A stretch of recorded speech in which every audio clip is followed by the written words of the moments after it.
యేసు పంపబడ్డా? Okay. పరిశుద్ధాత్మ పంపబడ్డా? మరి ఇప్పుడు ఇందాక మొదటి పేతురు అదే కదా, పరలోకం నుండి పంపబడిన పరిశుద్ధాత్మ చదివారా లేదా? యేసు పంపబడినవాడే, పరిశుద్ధాత్మ పరలోకం నుండి పంపబడినవాడే. అంటే వీళ్ళిద్దరు పంపబడిన వాళ్ళేనా?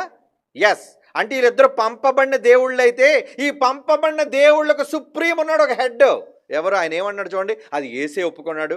యోహాను సువార్త 13:16 పంపబడిన వాడు తన్ను పంపిన వాని కంటే గొప్పోడు కాడు. ఇప్పుడు చెప్పండి, యేసు తండ్రి కన్నా గొప్పోడా?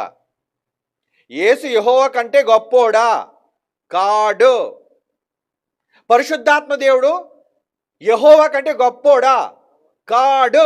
ఎంత స్పష్టంగా ఉందండి. ఇప్పుడు ఈ మాట తట్టుకోలేరండి వాళ్ళు. బైబిల్లోని నిజాలు, వాస్తవాలు, వ్రాయబడిన సత్య సంబంధమైన మాటలు ఇవి. ఆయనే అంటున్నాడు, పరిశుద్ధాత్మ పంపబడ్డాడు, నేను పంపబడ్డాను. మన పరలోకం ఉందని తండ్రి పంపబడ్డా? యెహోవా పంపబడినవాడా?